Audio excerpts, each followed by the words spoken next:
you're a former TV reporter. You've been to a lot of these implosions. Is that kind of the genesis of what you're doing now?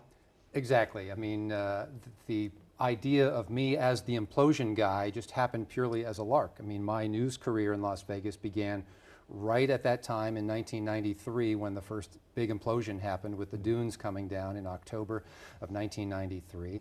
And we thought, well, this is it. I mean, this is not going to be a thing, is it? Well, it became a thing. I ended up covering all of the big implosions all the way into the next decade, and people would see me around town, and I wasn't famous enough that they'd say, hey, that's Steve Crupi. They would say, hey, you're the implosion guy. Because they would watch me on the air doing the live countdown, and literally I was one of the only ones that had enough experience doing this that I knew exactly how the building was going to come down. I knew the exact sequence of the countdown.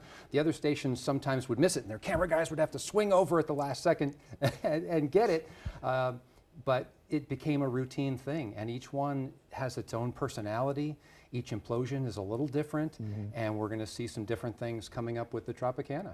Now, how many of those implosions did you cover in your career? I was live on the air for 15 out of the 20 or 21 implosions, depending on how you count them. And 35 structures have been brought down by implosion in Las Vegas, all done by the same company, mind you, that's based in Phoenix, Maryland.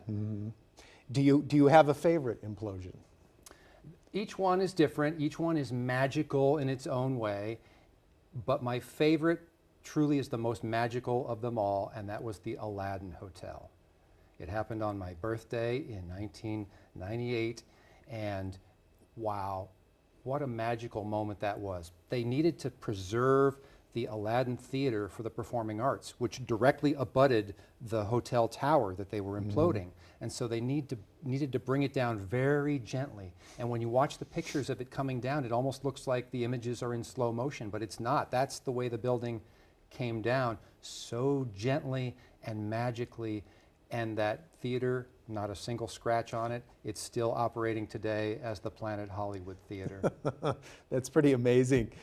Has there ever been an implosion where, it didn't go quite as planned that you can recall? There have been at least two where large sections of the building actually remained standing after the implosion. One was the Hacienda Hotel. That was a big network telecast on Fox on New Year's Eve. And when the dust and smoke cleared, big section of the building still standing there had to be brought down by wrecking ball the next day. Similar thing happened at the Clarion Hotel much later, and that used to be the Debbie Reynolds Hotel at one point. But after the dust cleared there, again, the big stairway elevator shaft remained standing. The implosion engineers say, hey, it was still a success. None of these implosions were a failure. No one has ever been injured. So it's all good. Sure.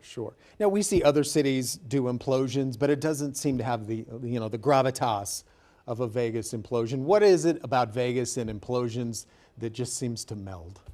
Well, the genesis of all this came with Steve Wynn when on opening night for his Treasure Island resort, he imploded the Dunes Hotel. And he was suffering from a degenerative eye disease that made it hard for him to see things.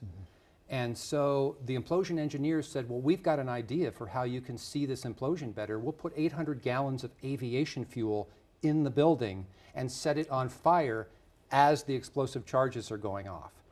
Then you'll be able to see it for sure.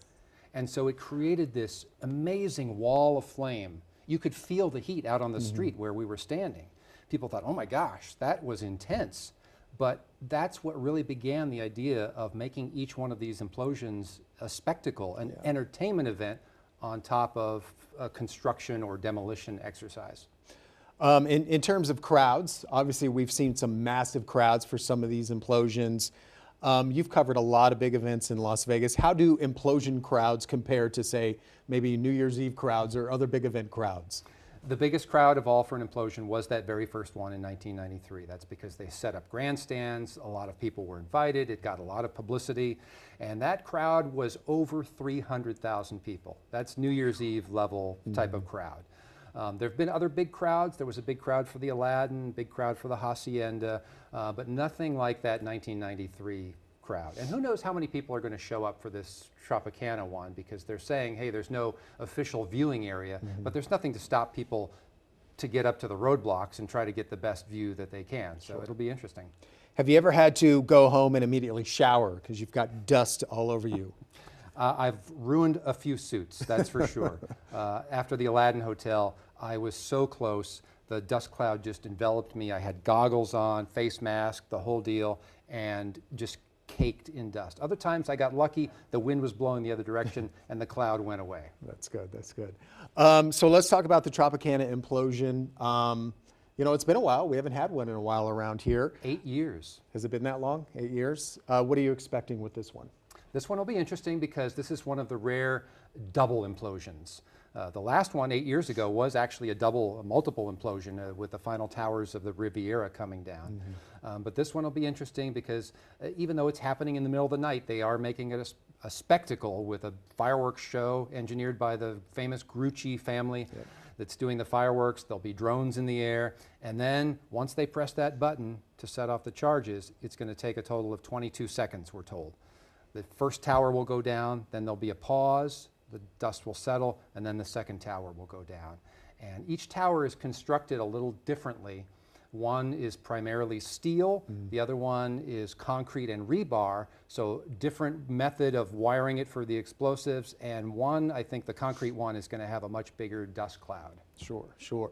Now, is this like a game day for you? You know, like somebody getting ready for a football game? That's like, this is your day. Yeah, this is the World Cup, the Super Bowl of implosions all in one. I mean, we haven't waited 1 year or 4 years like you would for a major sporting event. We've waited 8 years for this one. And so hopes are very high for a very impressive implosion. And you know, you've started this new venture, I guess, Implosion Guy. What do you hope to do with this? Well, in all those years of covering the implosions, I ended up taking ownership of numerous videotapes, 60 hours worth of videotapes that I was given by my stations to preserve them. Otherwise, they would have been taped over. And a lot of this stuff has never been seen before. So I've organized, I spent the last 6 months organizing it all, putting a little 1-hour history talk together that I'm about to roll out. But ultimately, that material is going to be donated to the special archives at UNLV and to the LVCVA archive, where they save this stuff.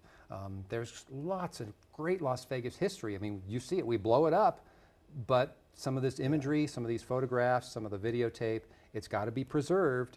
Otherwise, that too will be lost. Where do implosions, I guess, lie in terms of Las Vegas history? We have such a rich history in this city, and blowing stuff up is a part of it. No question about it. We're known as the entertainment capital of the world. And the guy who does all these implosions, the head of the Controlled Demolition Incorporated, when I spoke to him a few days ago, I asked him, so does this make Las Vegas the implosion capital of the world? And he thought about it for a second. He said, you know, I never thought about that, because he's done implosions all over the world. He said, but absolutely, Las Vegas is the implosion capital of the world. Look at us. We're number one.